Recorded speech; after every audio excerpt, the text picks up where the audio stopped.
Hi friends, ಎಲ್ಲರಿಗೂ ನಿಮ್ಮ ಪ್ರೀತಿ YouTube ಚಾನಲ್ಗೆ ಸ್ವಾಗತ. ಇವತ್ತು ನಾನು ನಿಮಗೆ ಹೆಸರು ಕಾಳು ಶೇಂಗಾ ಬಳಸ್ಕೊಂಡು ಹೇಗೆ ರುಚಿಕರವಾದಂಥ ದೋಸೆ ಮಾಡ್ಬೋದು ಅಂತ ತೋರಿಸ್ಕೊಡ್ತೀನಿ ಬನ್ನಿ. ಇಲ್ಲಿ ನೋಡಿ, ನಾನಿಲ್ಲಿ 1 ಕಪ್ ಅಕ್ಕಿಯನ್ನು ತೊಗೊಂಡಿದ್ದೀನಿ. ಅಕ್ಕಿ ಯಾವ ಕಪ್ಪಲ್ಲಿ ತೊಗೊಂಡಿದ್ದೀನೋ ಅದೇ ಕಪ್ಪಲ್ಲಿ 1 ಕಪ್ ಹೆಸರು ಕಾಳನ್ನು ತೊಗೊತಾ ಇದ್ದೀನಿ. ಇವಾಗ ಇದೇ ಕಪ್ಪಲ್ಲಿ 1 ಕಪ್ ಹಸಿ ಶೇಂಗಾವನ್ನು, ಹಸಿ ಕಡಲೆ, ಹಸಿ ಶೇಂಗಾ ಅಂತೀವಲ್ವ, ಅದನ್ನು ತೊಗೋತಾ ಇದ್ದೀನಿ. 3 ಸಮ ಪ್ರಮಾಣದಲ್ಲಿ ತಗೋಬೇಕಾಗುತ್ತೆ. ಇಲ್ಲಿ ನಾನು ಇದು 3ಅನ್ನು ಒಂದು ಬೌಲ್ಗೆ ಹಾಕಿ ಇದನ್ನಿವಾಗ ಚೆನ್ನಾಗಿ ವಾಶ್ ಮಾಡ್ಕೋತೀನಿ. ಇದನ್ನಿವಾಗ ನೀವು 2ರಿಂದ 3 ಸಲ ವಾಶ್ ಮಾಡ್ಕೋಬೇಕಾಗುತ್ತೆ. ಇದರಲ್ಲಿ ಇರುವಂತಹ ಅಕ್ಕಿಯಲ್ಲಿರುವಂತಹ ಧೂಳು, ಕಸ ಇದೆಲ್ಲ ಚೆನ್ನಾಗಿ ಕ್ಲೀನ್ ಆಗಬೇಕು. ಸೊ ಇಲ್ಲಿ ನಾನಿವಾಗ 3 ಬಾರಿ ವಾಶ್ ಮಾಡ್ಕೊಂಡಿದ್ದೀನಿ.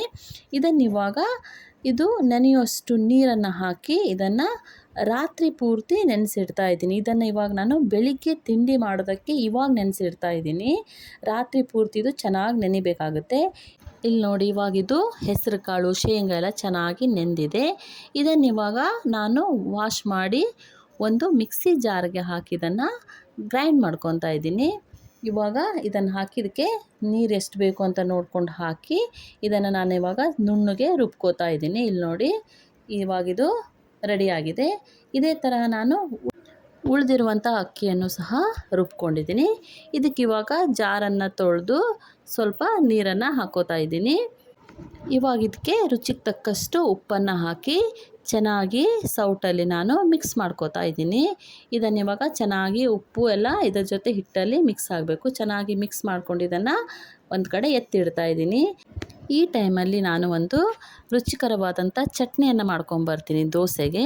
ಸೊ ಬನ್ನಿ, ಇವಾಗ ಹೇಗೆ ಮಾಡೋದು ಅಂತ ತೋರಿಸ್ತೀನಿ. ನಾನಿವಾಗ ಒಲೆ ಮೇಲೆ ಒಂದು ಬಾಣಲಿಗೆ ಸ್ವಲ್ಪ ಎಣ್ಣೆ ಹಾಕಿ, ಎಣ್ಣೆ ಕಾದ್ಮೇಲೆ ಅದಕ್ಕೆ 1 ಸ್ಪೂನ್ ಜೀರಿಗೆ, 4 ಎಸಳು ಬೆಳ್ಳುಳ್ಳಿ, ಒಂದು ದೊಡ್ಡದಾಗಿರುವಂಥ 2 ಈರುಳ್ಳಿಯನ್ನು ಕಟ್ ಮಾಡಿಕೊಂಡು ಚೆನ್ನಾಗಿ ಫ್ರೈ ಮಾಡ್ಕೊಂಡಿದ್ದೀನಿ.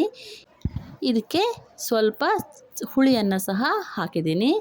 ಇವಾಗ ಖಾರ ನಿಮ್ಗೆ ಎಷ್ಟು ಬೇಕು ಅಂತ ನೋಡಿಕೊಂಡು ಮೆಣಸನ್ನು ಹಾಕಬೇಕಾಗುತ್ತೆ. ಇಲ್ಲಿ ನಾನು 5ರಿಂದ 6 ಒಣ ಮೆಣಸನ್ನು ಹಾಕಿದ್ದೀನಿ.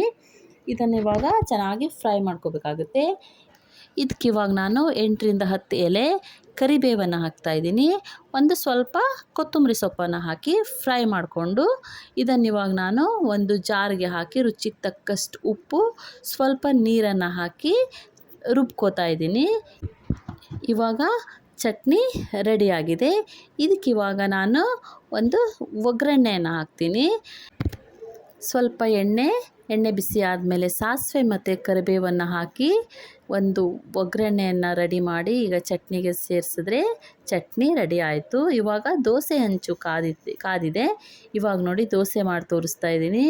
ನೀವು ಇದನ್ನು ತುಂಬ ತೆಳುವಾಗಿ ಹಾಕಿ ಗರಿಗರಿಯಾಗಿರುವಂಥ ದೋಸೆಯನ್ನು ಮಾಡ್ಕೋಬೋದು. ಇಲ್ಲ, ನೀವು ನನಗೆ ಗರಿ ದೋಸೆ ಬೇಡ, ದಪ್ಪ ದೋಸೆ, ಸಾಫ್ಟ್ ಆಗಿರೋ ದೋಸೆ ಬೇಕು ಅಂತ ಅಂದರೆ ಇದನ್ನು ನೀವು ಸ್ವಲ್ಪ ದಪ್ಪ ಹಾಕಿ ಸಾಫ್ಟ್ ಆಗಿರೋ ದೋಸೆನೂ ಸಹ ಮಾಡ್ಕೋಬೋದು. ನೀವು ಹೇಗೆ ಇಷ್ಟಪಡ್ತೀರೋ ಆ ಥರ ಇದನ್ನು ನೀವು ದೋಸೆನ ಮಾಡ್ಕೋಬೋದು.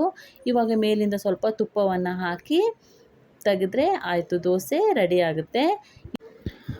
ಮಕ್ಕಳು ಕಾಳನ್ನೆಲ್ಲ ಡೈರೆಕ್ಟಾಗಿ ತಿನ್ನೋಕ್ಕೆ ಇಷ್ಟಪಡದೇ ಇದ್ದಾಗ ನೀವು ಈ ಥರ ದೋಸೆ ರೂಪದಲ್ಲಿ ಮಾಡಿಕೊಟ್ರೆ ಮಕ್ಕಳಿಗೆ ಬೇಕಾಗಿರುವಂಥ ಪ್ರೋಟೀನ್ ಎಲ್ಲ ಈ ದೋಸೆ ಮೂಲಕ ಅವ್ರ ದೇಹಕ್ಕೆ ಸೇರುತ್ತೆ. ಇದನ್ನು ನೀವು ಲಂಚ್ ಬಾಕ್ಸಿಗೂ ಸಹ ಮಾಡಿಕೊಡ್ಬೋದು. ತುಂಬ ಸಾಫ್ಟ್ ಆಗಿರೋದ್ರಿಂದ ಮಕ್ಕಳು ಅದನ್ನು ತಿನ್ಕೊಂಬರ್ತಾರೆ. ಸೊ ಇಲ್ಲಿ ನೋಡಿ, ನಾನು ಇನ್ನೊಂದು ದೋಸೆನೂ ಮಾಡಿ ತೋರಿಸ್ತಾ ಇದ್ದೀನಿ. ಈ ದೋಸೆಯನ್ನು ಕೆಂಪು ಚಟ್ನಿ, ಈರುಳ್ಳಿ ಚಟ್ನಿ, ಟೊಮೆಟೊ ಚಟ್ನಿ ಜೊತೆ ತಿನ್ನೋದಕ್ಕೆ ತುಂಬಾ ಚೆನ್ನಾಗಿರುತ್ತೆ. ನೀವು ಒಂದು ಸಲ ಈ ಥರ ದೋಸೆ ಮತ್ತು ಚಟ್ನಿಯನ್ನು ಮನೆಯಲ್ಲಿ ಮಾಡಿ ನೋಡಿ. ಹೇಗೆ ಬಂದಿದೆ ಅಂತ ನನಗೆ ಕಮೆಂಟ್ ಮಾಡಿ ತಿಳಿಸಿ. ನೀವೇನಾದರೂ ನನ್ನ ಚಾನಲನ್ನು ಫಸ್ಟ್ ಟೈಮ್ ನೋಡ್ತಾ ಇದ್ದರೆ, ನಾನು ಮಾಡುವಂಥ ಅಡುಗೆ ವಿಡಿಯೋ ನಿಮಗೆ ಇಷ್ಟ ಆದರೆ ಆ ವಿಡಿಯೋಗೆ ಒಂದು ಲೈಕ್ ಮಾಡಿ ನನ್ನ ಚಾನಲನ್ನು ಸಬ್ಸ್ಕ್ರೈಬ್ ಮಾಡ್ಕೊಳ್ಳಿ ಫ್ರೆಂಡ್ಸ್.